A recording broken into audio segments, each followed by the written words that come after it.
አንተ በማሽኑ ኤክስፖርት እና ኢምፖርት ሰብስቲት የሚያደርጉ ፕሮዳክቶችን አግሮ ፕሮሰሲንግ ላይ ተገባለህ ብሎ የተወሰደው ኢኒሺዬቲቭ ቢሳካ ኖሮ ያስባል ከሱ ውስጥ ቅድም አልኳችሁ 10% ቢሳካ ኖሮ ሌላ ታሪክ ነበር የምናወራው ስለምን ስለ ተቃዋሚ ሁሉ ጊዜ ተቃዋሚ ደጋፊ ደግሞ ሁሉንም ነገር ደጋፊ መሆን የለበትም አንድ ልብስ 3 አመት 4 አመት 5 አመት አቡጀዲ ቁምጣ ለብሶ የሚኖር አርሶ አደር ያለበት አሁን የሚደረገው ሪፎርም እንትን እርግማን አይደለም it's not a curse እንደሚባለውም አጣብቂኝ አይደለም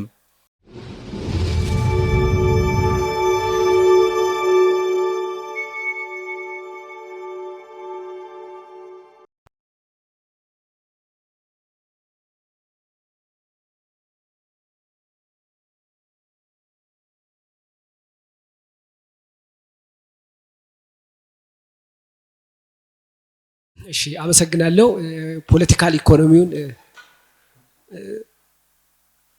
ጥሩ አርጋችሁ ተንተናችሁታል ይሄ ጥያቄ ግን ከ150 አመት በፊት ወይም እዛ አካባቢ ብቻ ገብረህይወት ባይከዳኝስ ስለ ኤክስፖርት የጻፈውን መቼም እናንተም ታውቁታላችሁና ከ150 አመት በኋላም ዛሬም አልተመለሰም ምንድነው ምን ስናረግ ነው ይኖር ነው ለማለት ነውና ለሶስታችሁም ልትመልሱ ትችላላችሁ ሌላው የአንድ ጊዜ የፎርቹን ጋዜጣ ማኔጂንግ ኤዲተር አቶ ታምራት ለኔ ብሎ ሲናገሩ የሰማሁት ሚዲያ ላይ ነው ለኔ ደሃ መንግስት ሀብታም ህዝብ መርጣለሁ ብለው ሲናገሩ ሰምቻለሁና ዛሬ እናንተ ስታቀርቡ አብዛኛው ነገር ፕሮቫይድ የሚያደርገው መንግስት ነው በብዙ ይሄ እንዴት ይታያል ይሄ ለውጠናል ወይ የሚለው እንዴት ታዩታላችሁ የመጨረሻው ፍራጃይል ኢኮኖሚ ስላሉ አቶ ሙሼ ሰሙ እንግዲህ ፍራጃይል ኢኮኖሚ ኮነ ያለን ፍራጃይል ስቴት ላይ ነን ለማለት ምንድነው የሚያስቸግረው ማለት አንዱን ክራይቴሪያ አሟልቷል ለማለት ነውና ያን አብሮ ይመልስ እሺ አመሰግናለሁ አሁን የቀረቡት በጣም ጥሩ ናቸው እንደ አንድ ዜጋ ከኢኮኖሚክስ ወይም ከዚህ ዕውቀት ለራቅን ሰዎች ያስጨበጠን ነገር አለ ዝም ብዬ ሳየው ፋይናንስ እና ኢኮኖሚክስ ሁለት ዲፓርትመንት ናችሁና ሁለታችሁ የተለያያችሁት በዲፓርትመንት ምክንያት ይሆን ሚል ራሴ ወሰድኩኝ ምክንያቱም የተራራቃችሁበት እንትን ከራሱ ከዕውቀቱ ምክንያት እንዳይሆን እና ጥያቄን ወደ አቶ አየለ ልምራው ሁለቱም ጋር ኢኮኖሚክስ እና ፋይናንስም ጋር ስላሉ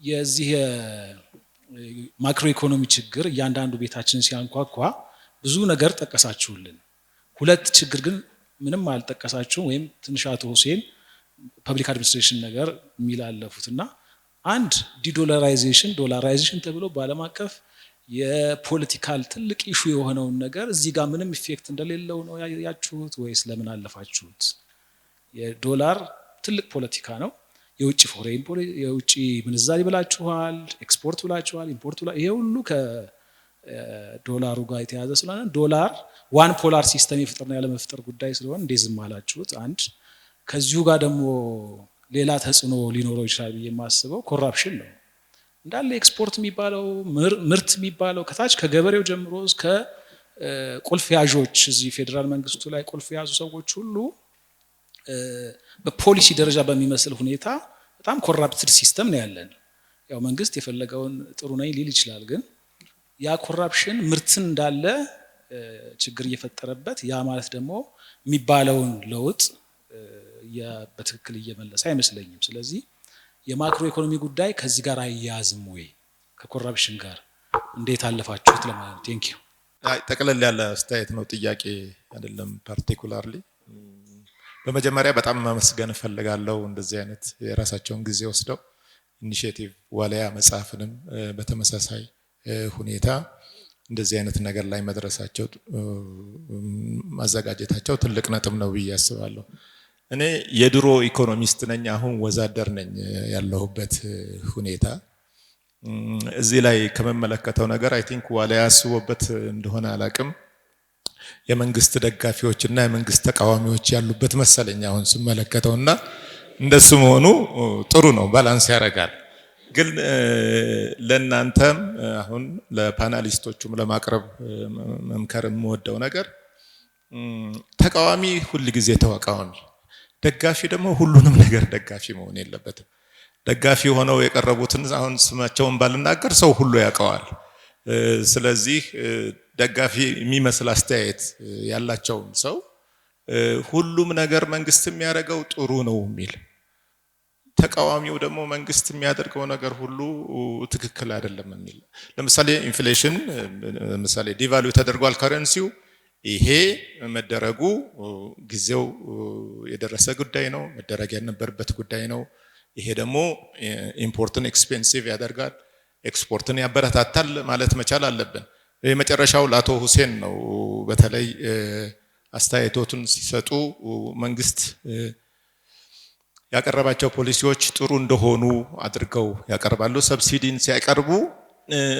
ነገሮችን ፖለቲሳይዝ ማድረግ ከፕሮፌሽናል የሚጠበቅ አይመስለኝም እውነቱን ለመናገር ግልጽ አድርጌ ሐሳቤን ምክንያቱም ሰብሲዳይዝድ ይደረጋል ሲባል ከኔ ተቀንሶ ለሀብታም እንዲሰጥ አልፈልግም የሚለው አስተያየት አሁን ይሄ this is pure distortion ነው እውነቱን ለመናገር ምክንያቱም ሰብሲዳይዝድ የሚደረጉት ነገሮች ምን ናቸው ነዳጅ ብቻ ነው ሰብሲዳይዝድ እዚህ ሀገር የሚደረገው ማዳበሪያ ሰብሲዳይዝድ አይደረግም ነበር ውሃ ሰብሲዳይዝድ አይደረግም መብራት አይደረግም ነው ሌላውም ላይ ጠቅላላ ያለ አስተያየት እንደው ለባለሙያዎቹ ላዘጋጁም ሌላው የምሰጠው ሐሳብ ስፔሲፊክ የሆኑ ነገሮች ዊሽፉል የሆኑ ቲንኪንጎች ለገበሬው እንደዚህ ብናረግለት ምናምን የሚል አስተያየት ሆኖ አይ ቲንክ ትንሽ ስፔሲፊክ ቢሆን ጥሩ ነው አመሰግናለሁ ይቅርታ እዚህ ያሉት ፓናሊስቶች የራሳቸው ዕውቀት ፕሮፌሽናል ናቸው ሐሳባቸው ፕሮፌሽናል በሆነ መንገድ ነው የሚያስቀምጡት ሰዎች ሁላችሁም በራሳችሁ መንገድ ኢንተርፕሬት ማድረግ ነው ያንን ኃላፊነት እያንዳንዱ ሰው ነው የሚወስደው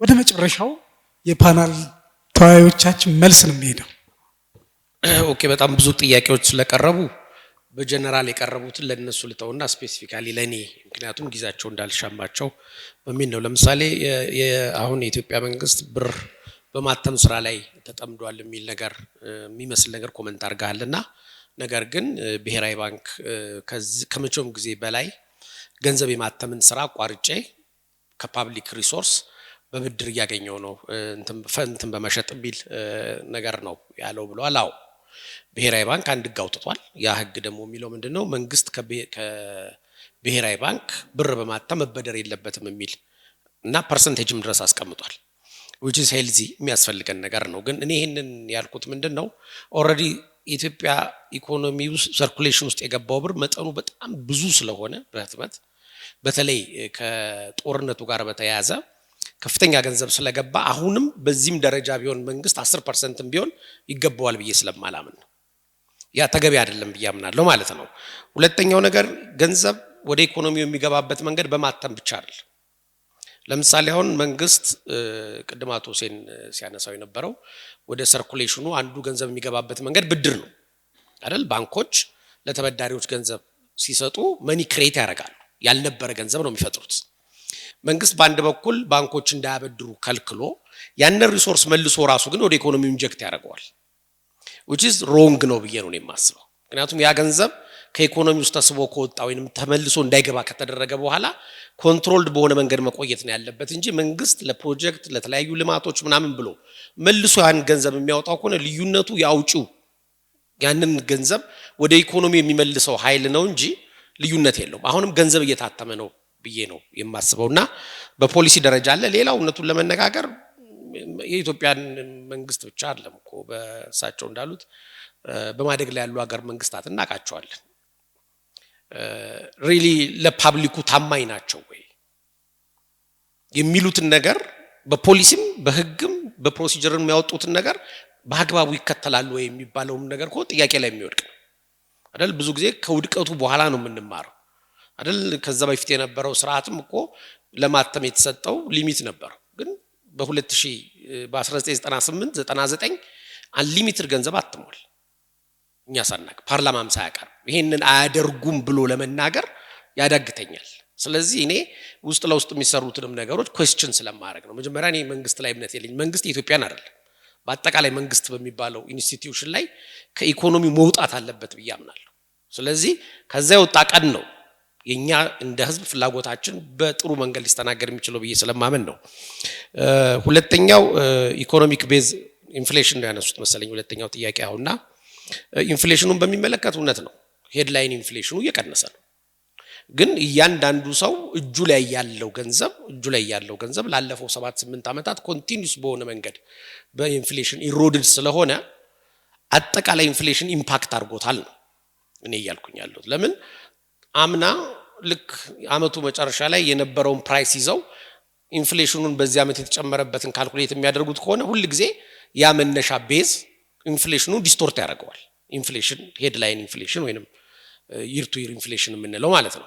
ኢትዮጵያ ውስጥ ግን ኢንፍሌሽን መሰላት ያለበት የዚህ ሀገር ገንዘብ መውደቅ ከጀመረበት ጊዜ ሰው ገቢው ከኢንፍሌሽኑ ጋር መመጣጠን ከቻለበት ጊዜ ጋር ነው። ለምሳሌ የዛሬ 15 እና 20 ዓመት የኔ ደሞዝ $1500 የደረሰበት ጊዜ ነበር። 1500 ያን ጊዜ አሁን 800 ወርዷል። በቁጥር ጨምሯል ደሞዜ አክቹአሊ፣ ግን በዶላር ወስደው በጣም በግማሽ አንሷል። በዚህ ሁኔታ ላይ ኢንፍሌሽኑን ኢምፓክት ያደረገኝ የዘንድሮ ኢንፍሌሽን ብቻ አይደለም፣ ላለፈው 5-6 ዓመታት ብር የወደቀበት ደረጃ ነውና ኢንፍሌሽኑ አሁንም የተባባሰ ነው የምንለው ለዚህ ነው። በየአመቱ ግን እየቀነሰ ነው። ምክንያቱም ኦልሬዲ 100 ብር የነበረው እቃ 110 ብር ሲሆን 10% ኢንፍሌሽን ያለው አይደል? በዚህ ዓመት 100 ብር ነው ዋጋ አድርገን ከወሰድነው ወደ ኋላ ሄደን ግን ያ ገንዘብ በከፍተኛ ፍጥነት መጋሸብ ከጀመረበት ጊዜ ካልኩሌት ብናደርገው የሚያመጣው ኢምፓክት ስላለ ነው የሚል እምነት አለኝ። ብዙ ሀገራት ማደግ የማይችሉበት ምክንያት በብድርና በእርዳታ ላይ ስለሚመሰረት ነው የሚለው ነገር አለ። አንዱ የአይኤምኤፍ እና የወርልድ ባንክ ተጽዕኖም ይሄ ነው ብዬ እኔ አምናለሁ። ለምን ወርልድ ባንክ እና አይኤምኤፍ የሚሰጧቸው ሶሉሽኖች ለሁሉም ሀገር አንድ አይነት ነው፣ በአብዛኛው አንድ አይነት ነው። ለብዙ አይነት በሽታ አንድ አይነት መድኃኒት የመስጠት ልምድ ነው ያላቸው። እንደምናውቀውም አፍሪካ ውስጥ የገቡባቸው ከዚህ ከማክሮ ኢኮኖሚክ ፖሊሲ ቼንጅ አኳያ የገቡባቸው አብዛኞቹ ሀገሮች ፌል አድርገዋል፣ ተመልሷል። ናይጄሪያ ተመልሷል፣ ብዙ ሀገሮች ውስጥ ወጥተዋል ከዚህ ነገር። የመውጣቱ ምክንያት ምንድነው? ወጥ በሆነ መንገድ ለሁሉም ሀገር አንድ አይነት ሶሉሽን የመስጠት ልምድ ስላላቸው ነውና እስማማለሁ። ማንኛውም ሀገር ኢኮኖሚ በብድርና በእርዳታ ላይ ሊመሰረት አይችልም። ምክንያቱም ብድርና እርዳታ የእድሜ ልክ በርደን ነው። ኢንተረስቱ ዝቅተኛ ነው ሊባላል ዋቴቨር ይባላል እንጂ ሁሉ ጊዜ ልክ እንደ አራጣ አበዳሪ መክፈል ሲያቅተን ጊዜው ይራዘማል፣ ወለዱ ይጨመርና አግሪጌት ብድር ነው የሚሆነው። ያ የማያቋርጥ ኢምፓክት ስላለው እኔም ከእሱ ሀሳብ ጋር እስማማለሁና ፍራጃይል ነው ኢኮኖሚው ብለሃልና ስቴቱም ፍራጃይል ነው በል። እንግዲህ 7 ዓመት አለፈኝ በፖለቲካ ቋንቋ መናገር ካቆምኩ። ስለዚህ ኢንተርፕሬቴሽኑን ለርሶት ይቻለው።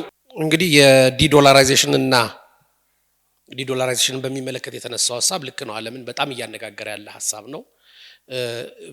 ምንም ጥያቄ የለውም። ኢትዮጵያ ደሴት አይደለችም። ዓለም አቀፍ ነገሮች ላይ የሚፈጠረው ኢምፓክት ኢትዮጵያንም ኢምፓክት ያደርጋታል፣ እያረጋትም ነው። ቅድም ሁሴንም አንስቶታል፣ አየለም አንስተውታል።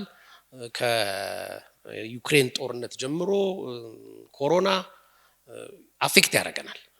ግን ቁም ነገሩ ምንድነው? የኢትዮጵያን ኢኮኖሚ ስናየው በጣም በጣም በጣም ኢሚንት ነች።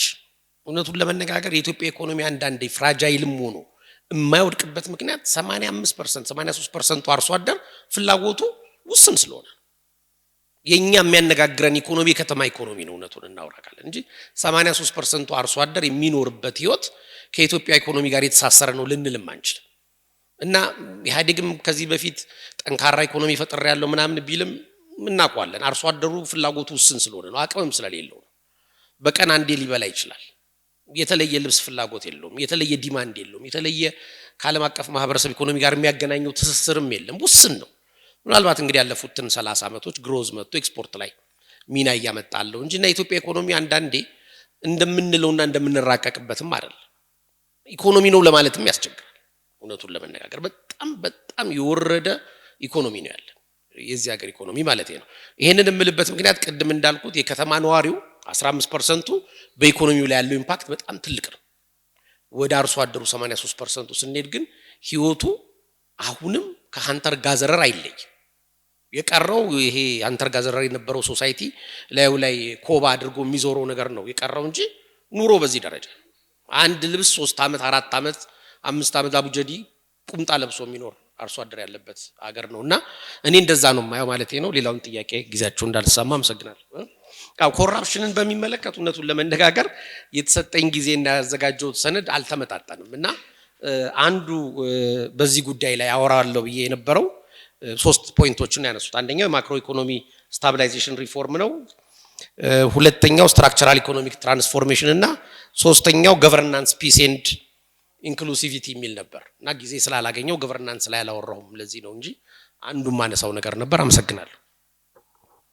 አመሰግናለሁ። ምናልባት ያው አንዳንድ የተነሱትን ሀሳቦች እይታችንን ነው ማስተካከል ያለብን የሚል እምነት ነው ያለኝ። አሁን ለምሳሌ ይሄ መክነን ቀረን የተባለው ያስማማናል፣ ግን ምን እናደርግ ነው? ኮል ፎር አክሽን ነው መስጠት ፈልገው። እኛ አሁን የደረስነው ሰዎች ምን እናድርግ?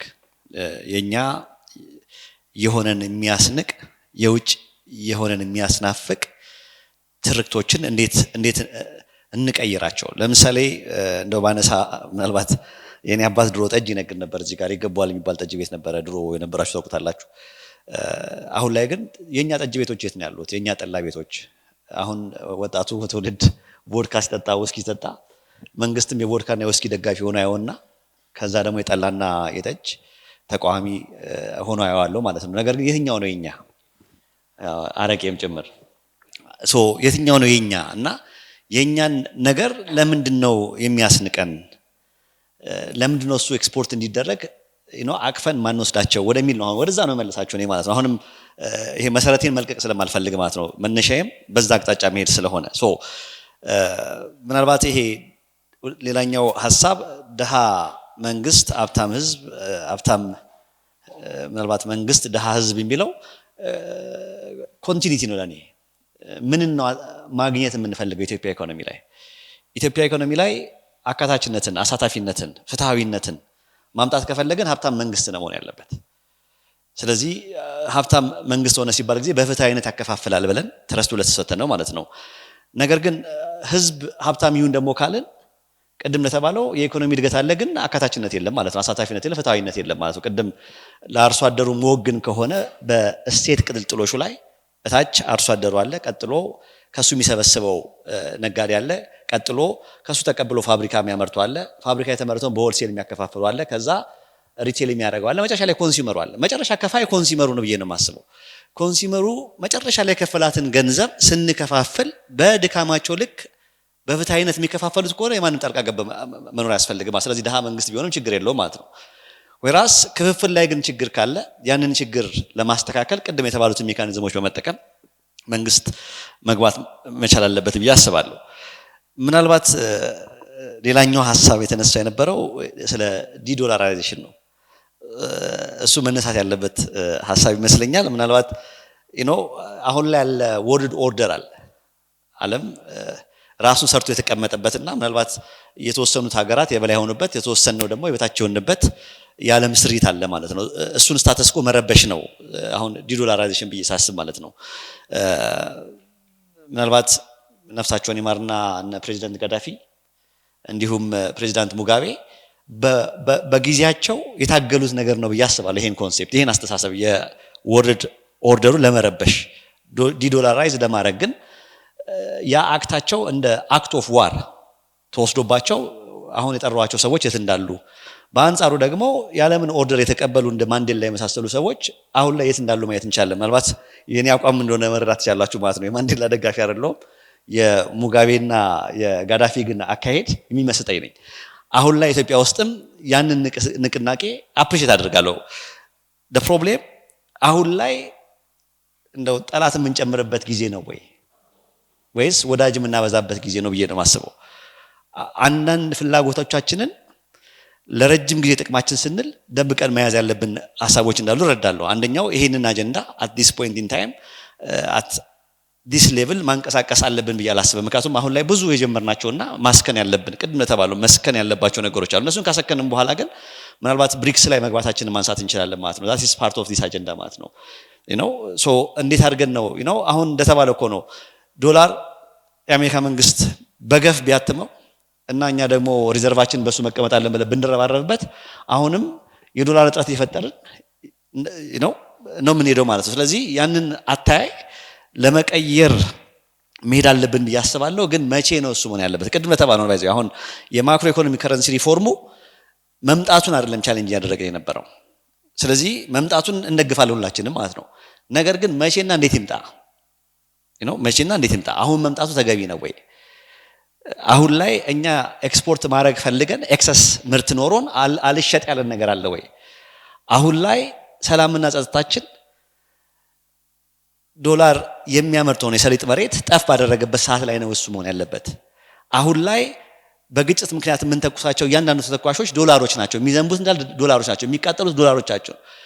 የምናጣው ዶላር የሚያመርት ዜጋን ነው። እሱ ባለበት ሰዓት ነው ወይ ይሄን ማድረግ ያለብን ነው እንጂ የታይሚንግ ጉዳይ ነው እንጂ የሪፎርሙ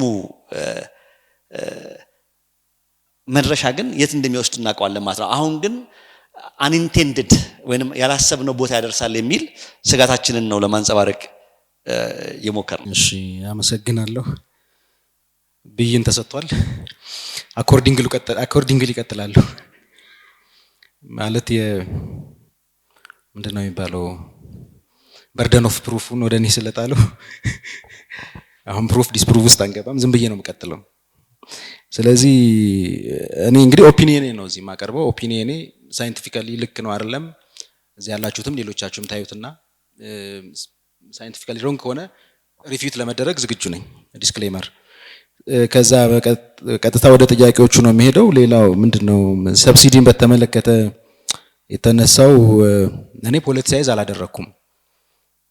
ሰብሲዲ በአጠቃላይ ማለት ማዳበሪያ፣ ስንዴ፣ ገብስ ምናምን ነዳጅ ልንል እንችላለን።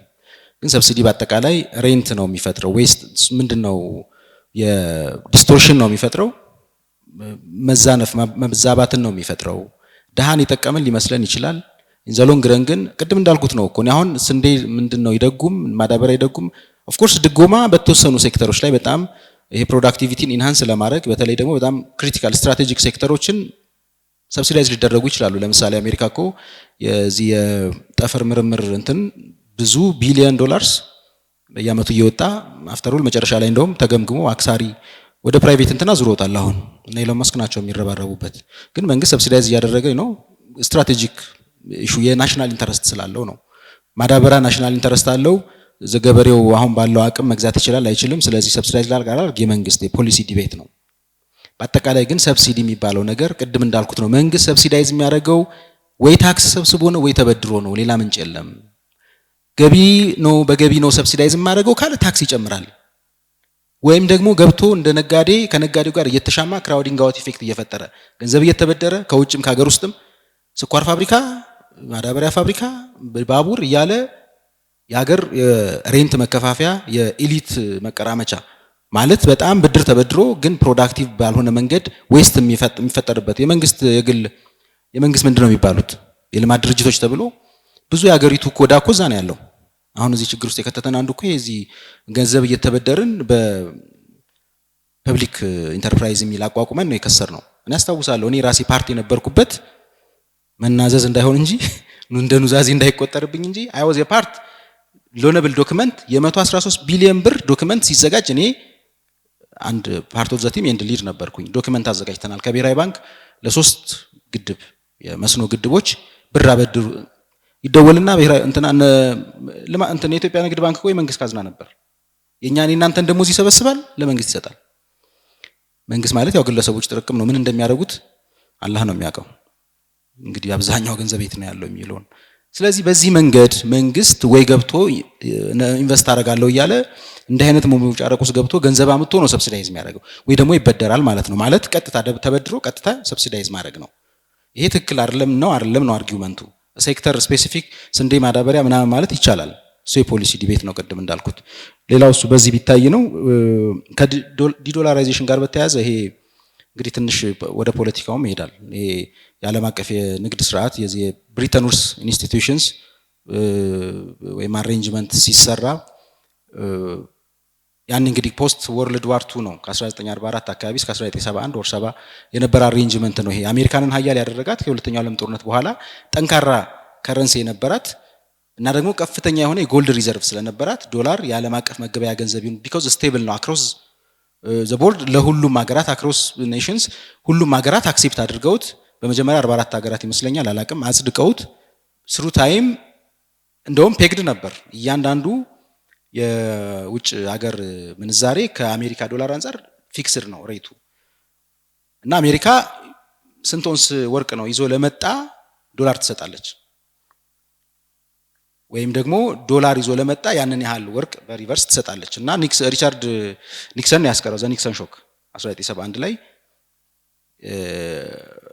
አላቅም አለ ማለት ነው ማለት ወርቅ ይዘው ብር ይዘው መጡ እነ ሳውዲ እነ ምናምን አረብ ሀገራት በተለይ ብዙ ወርቅ ለአሜሪካ ፌደራል ሪዘርቭ ለፌደራል ሪዘርቭ ሰጥተው የነበሩ ሄደው ዶላር ወረቀት ይዘው ሄደው ወርቃችንን አምጡ አሉ አሜሪካ ግን ያንን ወርቅ አልነበራትም መክፈል የምትችልበት አቅም ስለነበር አቡሊሽ አድርጌያለሁ አለ ስቲል እኮ አሜሪካ ዲቤት አለ አሁንም አሜሪካ ብዙ እዳለባት በወርቅ በክምችት ያን ያከማችተው ወረቀታቸው እጃቸው ላይ ይቀራል ወርቁ ሳይመለስላቸው በቃ ወረቀቱን ይዛችሁ ተገበያዩ የሚል ነገር ስለዚህ ይሄ ሂስቶሪካል እንትን አለ አሁን ኦቨርናይት ተነስተን ይሄ መቀየር አንችልም ነው ዲዶላራይዜሽንን ዝም ብለን እዚህ ስናወራው ብንውል ትንሽ የፖለቲካል እንትን ሙቭመንት አይነት ነገር ስለሆነ እኛ እንግዲህ ከዚህ ሲስተም መውጣት የምንችልበት እንትን ያለ አይመስለኝም ይዘሎንግረን ያለን አማራጭ አሁን በዚሁ ስርዓት ውስጥ ነው የምንጓዘው ይሄን ግን ከናሽናሊዝም ጋር አታያይዙት አገር ወዳድ መሆን አለመሆን ጋር እንዳታያይዙብኝ ሌላው ብድርና እርዳታን እንዴት እናድርግ የሚለው ኦፍ ኮርስ እርዳታን ብድርም ማለት መጥፎ ነው ጥሩ ነው ብሎ እንትን የኛ እንትን ነው የሚወስነው የኛ ምርጫ ሁሉም እርዳታ መጥፎ አይደለም ሁሉም ብድር መጥፎ አይደለም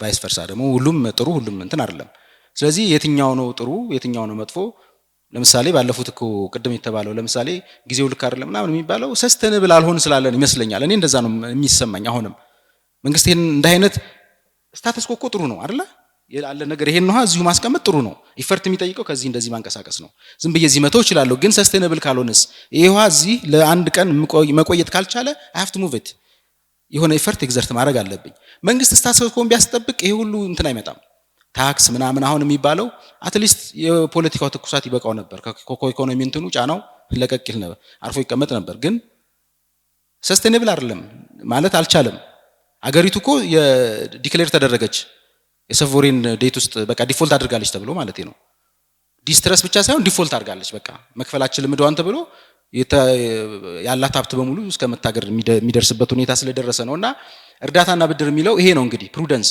መንግስታት ሲመርጡ በጣም በጥንቃቄ ባለው መንገድ ለዜጎች ለወደፊቱ ለተቀጣይ ትውልድ ለጄኔሬሽንስ በማሰብ ውሳኔ እንዲያሳልፉ ማድረግ ነው ሌላው ደሃ ሀብታም መንግስት የሚለው እኔ እሱ ነገር ትንሽ ከኢኮኖሚክስ ጋር ይጋጫል ሀብታም መንግስት ሀብታም መሆን የለበትም አገር ሀብታም መሆን አለበት በሱ ብንስማማ አገሪቱ ሀብታም መሆን አለበት ዜጎቹ ሀብታም መሆን አለባቸው መንግስት ግን ሀብትም እንዲያከማች አይደለም አላማው መንግስት እኮ ሶሻል ኮንትራክት ነው አይደለ መንግስት ሀገር ሳይሆን መንግስት ሶሻል ኮንትራክት ነው ተሰብስበን የሆነ ስልጣናችንን ነፃነታችንን የምንሰጠው ይሄን አስተዳድርልን የሀገሪቱን ሀብት የሀገሪቱን ደህንነት ድንበሯን ምናምኗን ጠብቅልን ሰላማችን አስከብር ብለን እዚሁ ካለን ሰዎች አይነት ነው በጣም በሪዳክሽኒስት ሆኜ በጣም ሲምፕሊ እንትን ባለ መንገድ ሳስረዳ ማለት ነው እንጂ ከኛ ሀብት እየሰበሰበ እንዲያከማች አይደለም ሀብታም መንግስት የሚባል ኮንሰፕት ትክክል አይደለም እንደዚህ መጽሐፍ ተጽፎም ከሆነ ልክ አይደለም መጽሐፉ ጥሩ ነው ለትችት ቢያንስ መጽሐፉ ጥሩ ነው እንድንተቸው ስለሚያደርግ እንጂ መንግስት ሳይሆን ዜጎች ሀብታም መሆን አለባቸው ሀብታም ዜጋ ሀብታም ሀገር ነው መሆን ያለበት አንዱ ደሃ አንዱ ሀብታም መሆን የለበትም በዚህ ነው እንትን ብለው አመሰግናለሁ በጣም አመሰግናለሁ የተነሱ ሀሳቦች አሉ በጣም አሪፍ ሀሳቦች ነው የተነሱት እንደው ሳልናገር ወይ ሳልጠይቅ የምትሉት ወይም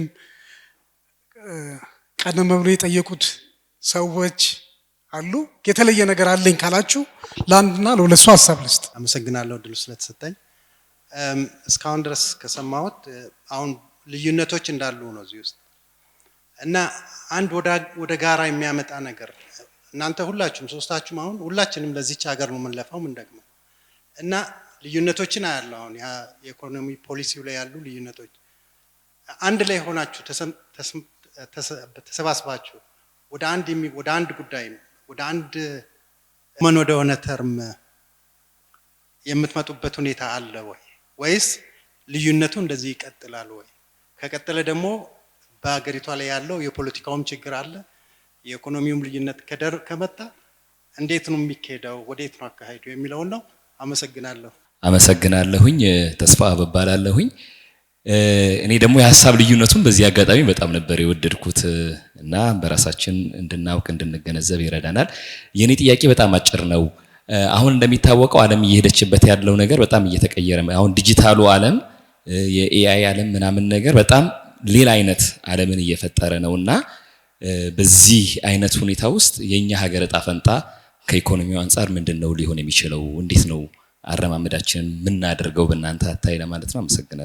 አመሰግናለሁ። ቅድም አቶ ሙሼ ያነሱት ሐሳብም አለ። ይሄ ሪፎርሜሽኑ ጊዜው አይደለም፣ ጊዜው ያለንበት ምክንያቶችን ሲያነሱ ነበር። ጥሩ ሐሳቦች ተነስተዋል። ከዛ በመነሳት ግን ጊዜው አይደለም፣ የመፍትሄ ሐሳቦች ደግሞ ተነስተዋል። እነሱን የመፍትሄ ሐሳቦች መንግስት የሚጠቀማቸው ግብአቶች ሊኖሩ ይችላሉ። ተቀበለም አልተቀበለም እርሶ ማንሳቶን አሁንም አላቆሙ።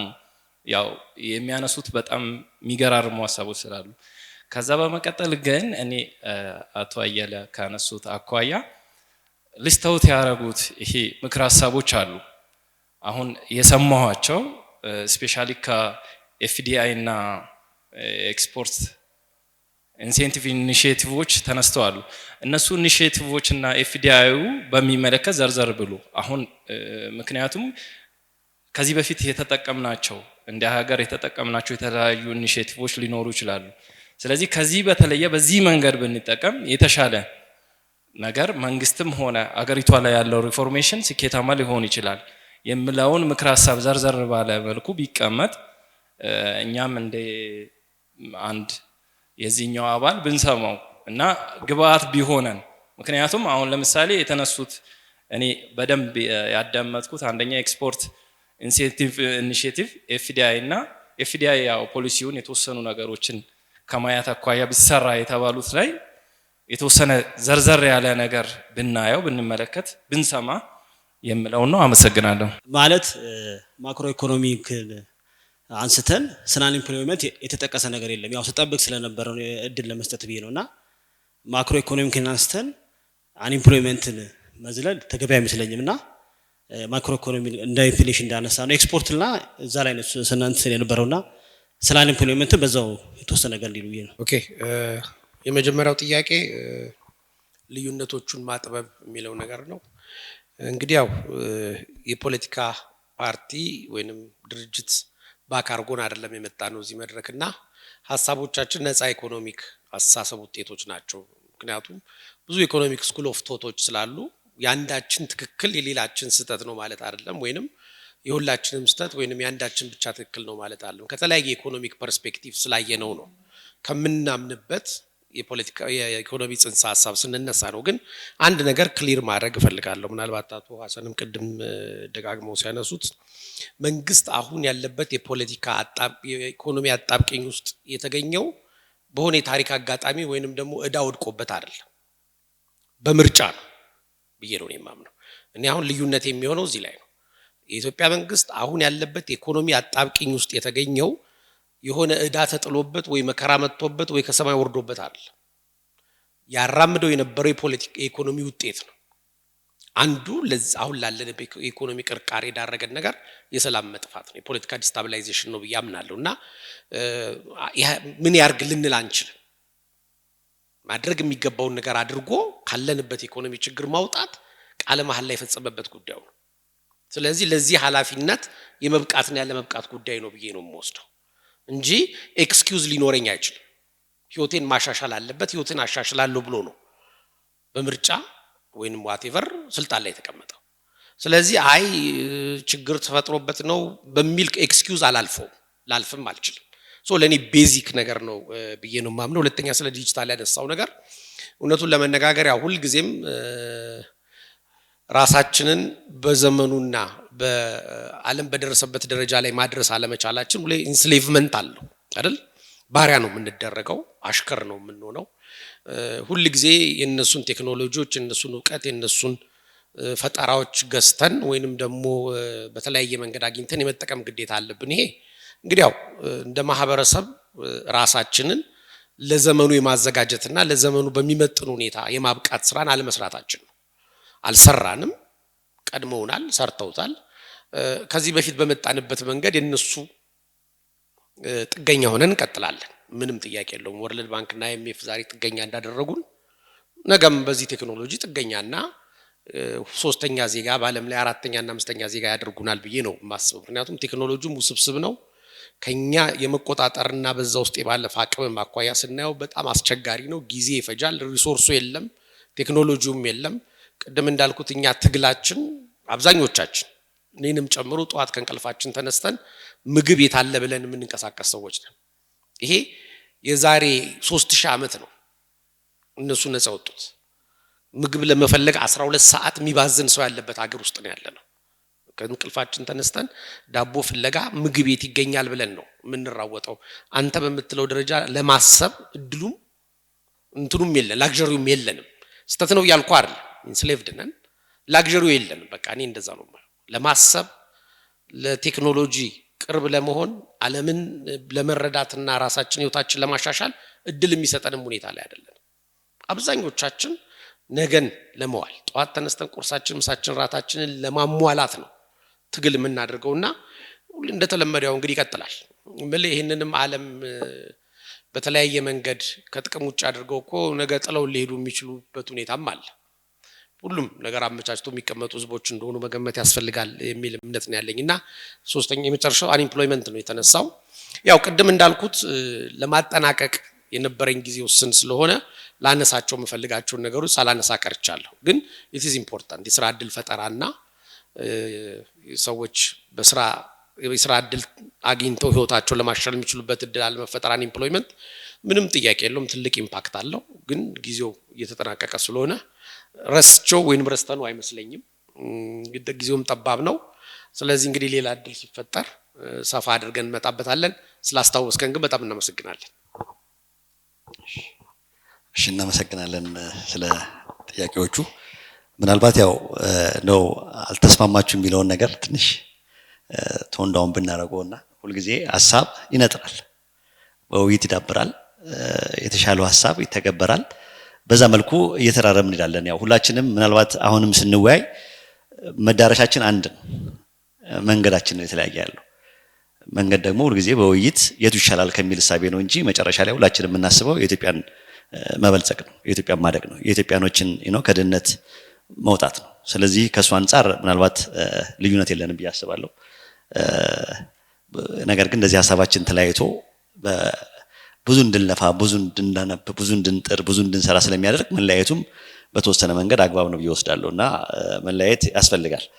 በመቀጠል ምናልባት ስለ ይሄ አርቲፊሻል ኢንተለጀንስ እና ዲጂታል ኢኮኖሚ የተነሳው ኢዝ ኢምፖርታንት። በተለይ ለኛ ሀገር ከሰራንበት ውጤት ላመጣበት የምንችል ነው ብዬ አምናለሁ። ምክንያቱም ኢትዮጵያ ካላት ህዝብ አብዛኛው ወጣት ነው ተብሎ የሚታሰበው እና ታዳጊ ነው። ቶሎ ከቻፕ ማድረግ የሚችል ከቴክኖሎጂ ጋር ቶሎ ተናቦ ይዞ ሊሄድ የሚችል ስለሆነ ከሱ አንፃር ልጠቀመው እንችላለን። ምናልባት ዲጂታል ሊትሬሲ ብዙ የሚያሰጋን አይመስለኝም ማለት ነው።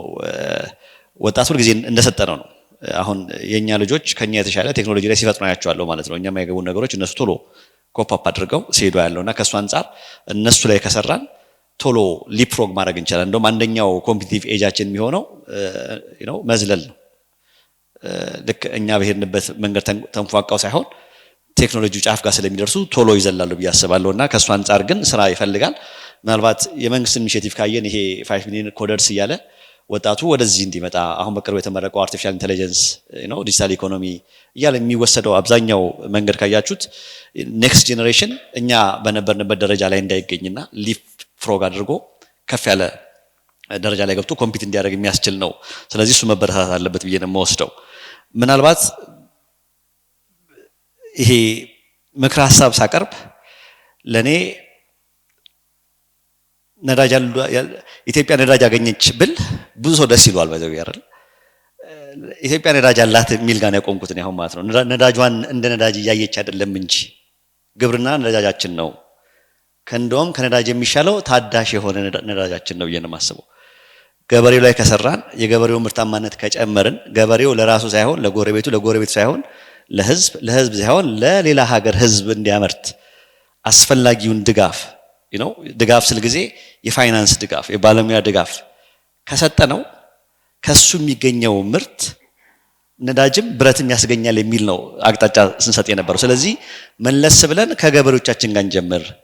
ለኔ ቅድም እንዳልኩት ነው ማክሮ ኢኮኖሚ የገበሬው ጎጆ ጋር ነው መጀመር ያለበት ብዬ ሳነሳ የነበረው። ከሱ ተነሳውና የኤክስፖርት ማበረታቻዎች መስጠት አለባቸው። ምክንያቱም ቅድም ሳው እንዳወራ ነው ባይዘቤ በኩራት ነው አሁን አንዳንድ ሰዎች እኔ እኮ ኢምፖርተር ነኝ ሲሉ ምሰማቸው ማለት ነው። ኢምፖርተር ግን ክላስ አይደለም ነው ቅድም ሳነሳ የነበረው ኦፖዚት ነው ክላስ ኤክስፖርተር ደግሞ ከግብርና የመነጨው ኤክስፖርተር አሁን ባለን ብቻ ማቀር ስለምችል ነው እንደዛ ብለው ማለት ነው።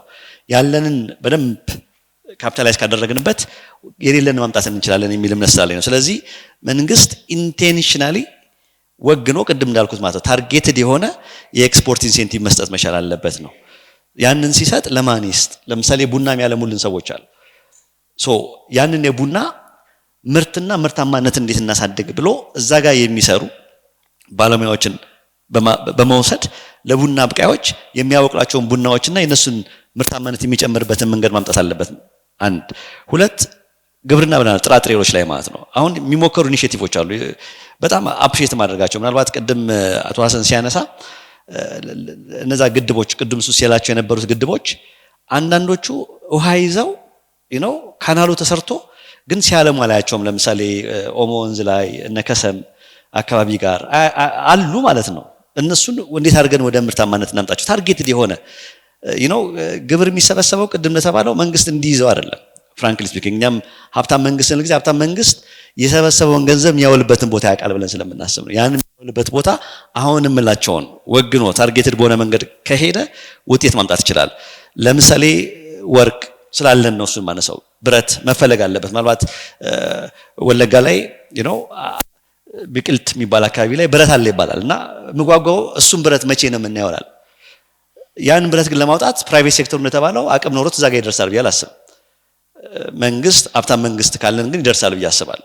እሱ ከደረሰና አንድ ኢንፍራስትራክቸሩና መኖሩን ካረጋገጠ ግን ከዛ በኋላ ወደ ፕራይቬት ሴክተር ማሳለፍ ይችላል። ወርቅም እንደዛ ነው የሆነው። አሁን ሻኪሶ ላይ ድሮ ለገደም የሚባለው አሁን በፕራይቬት ሴክተር ነው የሚድሮ ጎልድ የያዙት ወርቅ በዛ መልኩ የመጣ ነው ብዬ ነው የማስበው። ስለዚህ መንግስት እንደዚህ የማይደፈሩ ሀብታም ከሆነ ገንዘቡን ይዞ የማይደፈሩ ነገሮች ላይ ገብቶ ካለማ በኋላ ፕራይቬት ሴክተሩ ማስገባት ይችላል። ኤክስፖርት ፎከስድ ማድረግ ይችላል ብዬ አስባለሁ። ቅድም ሳነሳ 400,000 ወጣት ኢትዮጵያንን ማሽን ገዝቼልህ አንተ በማሽኑ ኤክስፖርት እና ኢምፖርት ሰብስቲት የሚያደርጉ ፕሮዳክቶችን አግሮ ፕሮሰሲንግ ላይ ተገባለህ ብሎ የተወሰደው ኢኒሺዬቲቭ ቢሳካ ኖሮ ያስባል። ከሱ ውስጥ ቅድም አልኳችሁ 10% ቢሳካ ኖሮ ሌላ ታሪክ ነበር የምናወራው። ስለምን ስለ ፎሬን ከረንሲ ፖዚሽናችን ማለት ነው። ከሱ አንፃር ኢንቴንሽናሊቲ ይፈልጋል። ሆን ብለን አተኩረን መስራት የሚገባን ቦታዎች አሉ ብዬ አስባለሁ። ቀጥሎ አሁን የተሰሩት ማክሮ ኢኮኖሚክ ሪፎርሞች አብዛኞቹን እንግዲህ ክኒን ነው ብለን አቀድም ውጠነዋል። ስለዋጥነው ወደ ኋላ ለመመለስም አይደለም የምናስበው። ኦኬ ከዋጥነው አንፃር ምንድን ነበረ እንዲያመጡ አስበን የነበረው ሲባል ጊዜ ፎሬን ዳይሬክት ኢንቨስትመንት እንዲመጣ ፎሬን ከረንሲ ኢንፍሎ እንዲኖረን ያሰብነው ብለን ተነሳን።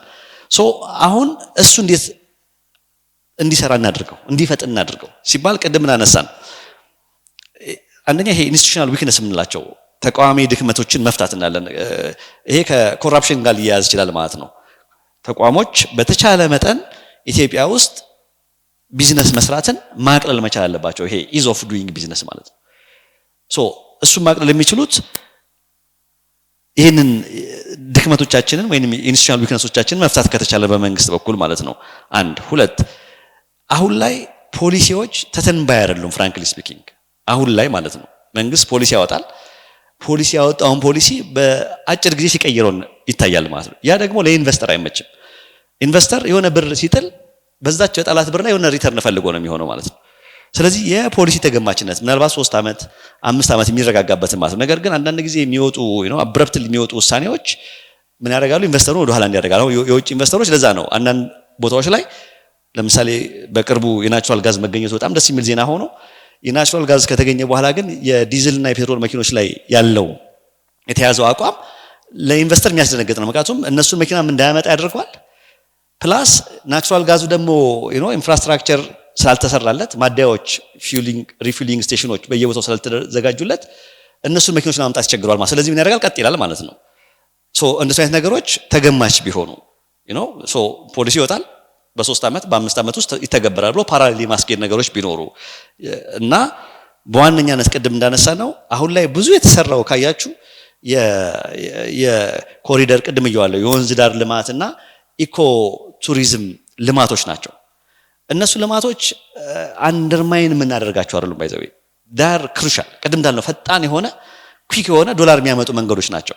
ለምሳሌ እኔ አሁን ምንድነው ሐላላ ላይ ወይ ደግሞ እዚህ ጎርጎራ ላይ ወይ ደግሞ ቤኑና እነዚህ ነገሮች ሰምተን ማናቃቸው ናቸው። አሁን ሶፍ ዑመር right all this ሀብት የፈሰሰባቸው ናቸው ማለት ነው። all this የመንግስትን መሄድ የፈለገበትን በጣም በቀላሉ ገንዘብ የሚያገኝበትን መንገድ ያሰበ ይመስላል። ሶ ይሄንን እንዴት ማሳካት ይቻላል ሲባል ጊዜ ቅድም ያለው ነው ሰላም ሲኖር ደህንነት ሲኖር ሰዎች እንዲዘዋወሩ ማድረግ ሲቻል ይሄን ካደረግን በጣም ባጭር ጊዜ ውስጥ ቅድም ሐሰንን ብሎታል በጣም ባጭር ጊዜ ውስጥ መወርወር እንችላለን ብዬ አስባለሁ ማለት ነው። ነገር ግን የወሰድናትን ክኒን ሳንወስዳት ቢሆን ቅድም እንደተባለው ሆን ብለን አይተን ነገሮችን አረጋግተን አስተካክለን እንገባ ነበር። አሁን ግን በውድም ይሁን በግድ እሱ ላይ መከራከር አልፈልግም ገብተንበታል ነው። ከገባንበት ደግሞ እነዚህ አሁን የምንላቸው ነገሮች ካደረግን ውጤት እናመጣለን የሚል ምክረ ሐሳብ ነው ማቅረብ የፈለኩት። እኔ እንኳን ብዙ የለኝም። ያው ልዩነት የተባለው ላይ የሐሳብ ልዩነት አንጥላ ይሄ አንዱ የሀገሪቱ ችግር ይሄ ነውና በሐሳብ ምን ላይ ጥሩ ነው ስልጣኔም ነው ሲቪላይዝድ መሆን ነውና አስታውሳለሁ ዩኒቨርሲቲ ገና አንደር ግራጁዌት ዲፓርትመንት ጆይን አድርገን ዲፓርትመንት ሄዱ እና አላውቅም አንድ አስተማሪያችን ሰብስቦ በተለይ ስለ ኢኮኖሚክስ ነው ማወራችሁ። ኢኮኖሚክስ ቅድም አቶ ሙሽ እንዳለው ነው በአንድ ሹ ላይ አሁን አንድ ሹ ብሰጣችሁ 10 ልጆች እዚህ ጠርቼ ወይም 10 ትላልቅ ኢኮኖሚስቶች ጠርቼ ሐሳብ አቅርቡ ብላቸው 10ሩም የተለያየ ሐሳብ ነው የሚያቀርቡት። ፎርዛት ማተር 10ሩም ልክ ሊሆኑ ይችላሉ። because እንደ ላቦራቶሪ ዝም ብለ የሆነ ቫኪዩም ውስጥ ምናምን ቴስት የምታደርገው አይደለም። ይሰራል እኮ አሁን የምናወራቸው ኦልተርኔቲቮች በሙሉ ሊሰሩ ይችላሉ። ለምሳሌ ሞኔታሪ ፖሊሲውን እንልቀቀው ምናምን በቃ ምንድነው ፊስካል ፖሊሲውም ሌትስ ቢ በቃ እንትን ይሁን ሉዝ ይሁን ምናምን ብንል ይሰራል። ኮንሲኩዌንሱን በኋላ ነው የምናየው ማለት ነው። እና ሐሳብ መለያየታችን ያን ያህልም አልተለያየንም። እንደው ያው በአንዳንድ እንትን የተለያየ ነው እንጂ ሪኮሜንዴሽኖቹ ላይ ይሄውን ሰላም ኮራፕሽን የተባለው ማለት አብዛኞቹ ኮመን ናቸው ለሁላችንም የሚገዙ ናቸውና ብዙ ልዩነት የለም። ቢኖርም ግን እንውደደው ነው። ሌላው ቴክኖሎጂን የተነሳው ቴክኖሎጂ ፎርስ መልቲፕላየር ነው። የፕሮዳክቲቭ ፎርስ አቅምን የሚያባዛ ነው። የዓለም ኢኮኖሚ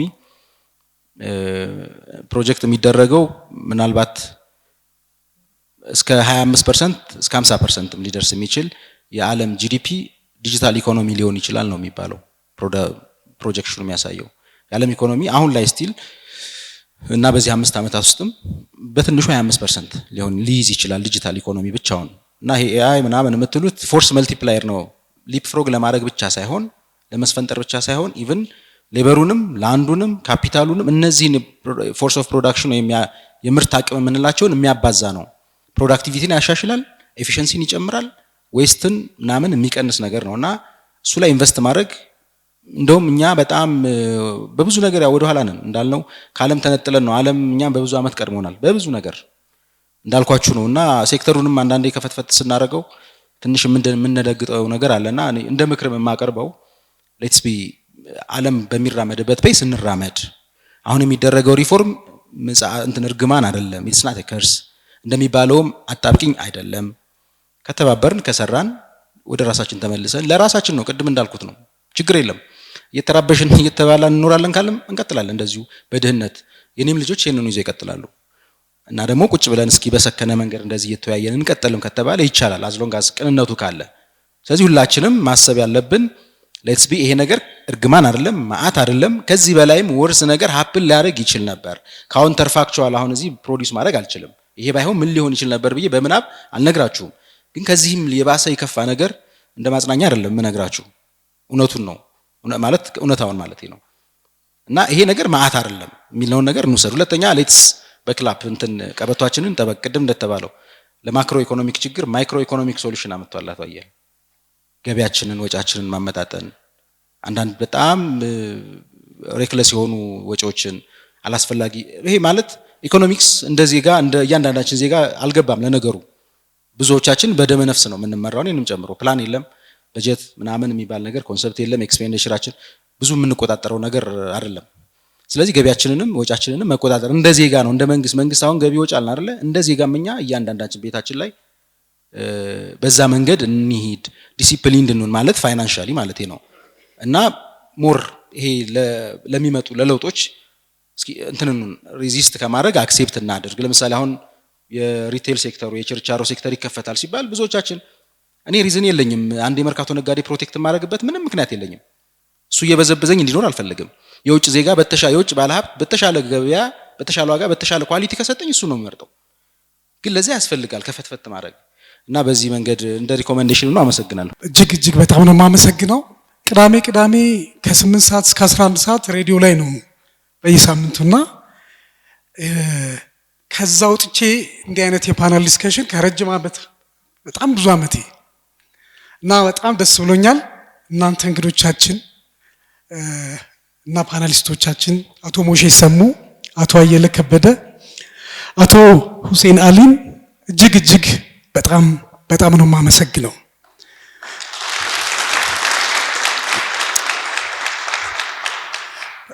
ዋልያስ በየሳምንቱ በየ15 ቀኑ የሚያዘጋጀው እንዲህ አይነት የፓናል ዲስከሽን ይቀጥላል እኔ መንግስት ከኢህአዴግ ጊዜ ጀምሮ በተለይ በኢኮኖሚ ላይ የትራንስፎርሜሽን እቅድ ሲባል አስታውሳለሁ አሁን ደግሞ የአገር በቀል የኢኮኖሚ ሪፎርም ሁልጊዜ ሬዲዮና ቴሌቪዥን ላይ ፓናል ዲስከሽን ሲቀርብ ከአንድ ወገን ብቻ ነው ልክ እንደዛሬው መንግስት ወደ ሰፊው ነው የተለያዩ ሐሳቦች በተለይ በኢኮኖሚ ላይ ፖለቲካውን ተወጡ እንዲህ አይነት ኤክስፒሪየንስ ቢወስዱ ሌሎች ሚዲያዎችም ጥሩ ነው ብያለሁ ግብአት ነው የሚሆነው ለፖሊሲ ሜከርስ ሐሳብ ነው አሁን በድጋሚ ሁላችሁንም ከልብ አመሰግናለሁ ፕሮግራማችን እዚህ ላይ ያጠናቀናል